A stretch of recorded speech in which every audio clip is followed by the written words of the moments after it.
നിങ്ങൾ നിർബന്ധമായും കണ്ടിരിക്കേണ്ട ഒരുപാട് സിനിമകളുണ്ട്. അപ്പോൾ ഇനി ഈ ചാനൽ ത്രൂ നമ്മൾ ആ സിനിമകളായിരിക്കും ചർച്ച ചെയ്യുന്നുണ്ടാവുക. ഇതിൻ്റെ ആദ്യത്തെ എപ്പിസോഡ് 1 എല്ലാവർക്കും സ്വാഗതം. സമൂഹത്തിൽ നിന്ന് അകന്നു പോകുന്ന മനുഷ്യരുടെ മാനസിക സന്തോഷങ്ങളും അവരുടെ ജീവിതം എന്താണെന്നൊക്കെ കാണിക്കുന്ന മനസ്സിൽ തൊട്ടിറങ്ങിയിട്ടുള്ളൊരു സിനിമയാണ് കാസ്റ്റവേ ഓൺ ദ മൂൺ. നിങ്ങൾ ഭൂരിഭാഗം പേരും കണ്ടിട്ട് സിനിമയാണ് കാസ്റ്റവേ. അതിൻ്റെ ത്രെഡുമായിട്ട് ചെറിയ രീതിയിൽ ഇതിനൊരു സാമ്യമുണ്ട്. ജീവിതത്തിൽ തോറ്റ് ഇനി എന്തെന്ന് ചിന്തിക്കാൻ കഴിയാതെ നായകൻ ഒരു പാലത്തിൻ്റെ മുകളിൽ നിന്ന് വെള്ളത്തിലേക്ക് എടുത്ത് ചാടുവാണ്. അതൊരു വലിയ നദിയാണ്. ആ നദിയിലേക്കാണ് അയാൾ ചാടുന്നത്. പക്ഷേ എത്തിപ്പെടുന്നത് ഒരു ദ്വീപ്. ഈ ദ്വീപ് എന്ന് പറഞ്ഞു കഴിഞ്ഞാൽ സംഭവം പരസ്യമാണ്, എല്ലാവർക്കും ഈ ദ്വീപ് കാണാം. പക്ഷേ ഇങ്ങനെ ഒരാൾ അവിടെ കുടുങ്ങിപ്പോയിട്ടുണ്ട് എന്നുള്ളത് ആർക്കും മനസ്സിലാവുന്നില്ല. ശേഷം അയാൾ ഒരു അസാധ്യമായ ഒരു പ്രണയത്തിൽ കുടുങ്ങിപ്പോകുന്നു. ആ ദ്വീപിൽ അയാൾ മാത്രമേ ഉള്ളൂ. അയാൾ എങ്ങനെയാണ് ആ പ്രണയത്തിലേക്ക് എത്തിപ്പെടുന്നത് തുടങ്ങിയിട്ടുള്ള വളരെ രസകരമായിട്ടുള്ള ഒരുപാട് കാര്യങ്ങൾ കാസ്റ്റവേ ഓൺ ദ മൂൺ എന്ന് പറഞ്ഞ് ഈ ചിത്രം പങ്കുവയ്ക്കുന്നുണ്ട്. ഇതിൽ ഹൈലൈറ്റ് ചെയ്ത് പറയേണ്ടത് 2 കഥാപാത്രങ്ങളാണ് ഈ ചിത്രത്തിൽ വരുന്നത്. ഈ 2 പേരുടെയും ടോപ്പ് നോച്ചായിട്ടുള്ള പെർഫോമൻസ് ആണ് നമുക്ക് കാണാൻ സാധിക്കുന്നത്.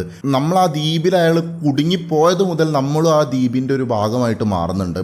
ഇതിൻ്റെ background music, technical side, camera തുടങ്ങിയിട്ടുള്ള അവതരണം എല്ലാം ഗംഭീരമായിട്ടുള്ളൊരു എക്സ്പീരിയൻസ് തന്നെയാണ് പങ്കുവയ്ക്കുന്നത്.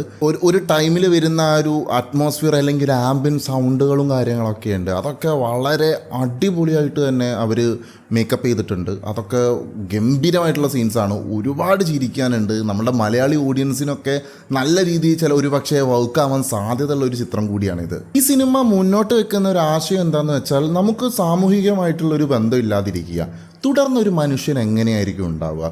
ഇതിൻ്റെ ഒരു സൂചകമായിട്ട് ഒരിക്കലും കൃഷി ചെയ്യാത്തൊരു സ്ഥലത്ത് തക്കാളി ഉണ്ടാവുന്നൊരു സീൻ ഇതിൽ കാണിക്കുന്നുണ്ട്. അത് സത്യത്തിൽ ഇതുമായിട്ട് വളരെയധികം കണക്ട് ചെയ്തൊരു സീൻ പോലെയാണ് എനിക്ക് അനുഭവപ്പെട്ടത്. അത് സിനിമ കാണുന്ന സമയത്ത് നിങ്ങൾക്കത് കലങ്ങും. കാസ്റ്റവേ ഓൺ ദ മൂൺ എന്ന് പറയുന്ന ചിത്രം വളരെ മനോഹരവും ഹൃദയസ്പർശിയും മസ്റ്റ് വാച്ച് ആയിട്ട് കാണേണ്ടതുമായിട്ടുള്ളൊരു ചിത്രമാണ്. മനുഷ്യൻ്റെ ചെറിയ പ്രതീക്ഷകളെ വരെ ചൂണ്ടിക്കാണിക്കുന്ന, അതിന് വരെ വലിയൊരു വാല്യൂ ഉണ്ടെന്ന് കാണിച്ചു തരുന്ന ഒരു മനോഹരമായ ചിത്രം. അതാണ് ഈ സിനിമയുടെ ഏറ്റവും വലിയ സൗന്ദര്യം. നിങ്ങൾക്ക് ഒരു സർവൈവൽ മൂഡ് അല്ലെങ്കിൽ ഒരു ഫീൽ ഗുഡ് സിനിമകൾ അല്ലെങ്കിൽ ഒരുപാട് കോമഡിയുള്ള സിനിമകളൊക്കെ ഇഷ്ടമാണെങ്കിൽ എന്താണെങ്കിലും ഒന്ന് കണ്ടുപോകുക.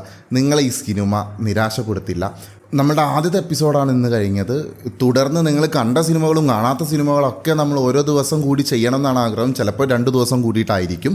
അപ്പോൾ നിങ്ങൾ എല്ലാവരും മസ്റ്റായിട്ട് കണ്ടിരിക്കണം എന്ന് ആഗ്രഹിക്കുന്ന ആ ഒരു സിനിമ ഉണ്ടല്ലോ, അത് മലയാളമോ ഹിന്ദിയോ ഏത് ഭാഷയോ ആയിക്കോട്ടെ, കൊറിയനോ ജപ്പാനോ ഏതോ ആയിക്കോട്ടെ, അത് താഴെ ഒന്ന് കമൻറ്റ് ചെയ്യുക. ഏത് കമൻസിനാണ് ഏറ്റവും കൂടുതൽ ലൈക്ക് വരുന്നത് ആ സിനിമ കണ്ടിട്ട് മസ്റ്റ് വാച്ച് ആണെങ്കിൽ നമ്മൾ ഈ സീരീസിൽ ഉൾപ്പെടുത്തും. അപ്പോൾ നിങ്ങളുടെ സപ്പോർട്ട് കൂടിയേ തീരുള്ളൂ, എന്നാലേ എനിക്ക് വീഡിയോ ഇടാനുള്ളൊരു പ്രചോദനവും കാര്യങ്ങളൊക്കെ ഉണ്ടാവുകയുള്ളൂ. അപ്പോൾ നിങ്ങൾ മറക്കാതെ എന്താണെങ്കിലും ഈ ചാനൽ സബ്സ്ക്രൈബ് ചെയ്യാം. അപ്പോൾ അടുത്ത വീഡിയോ ആയിട്ട് ഉടനെ വരാം. അതുവരെ ബൈ.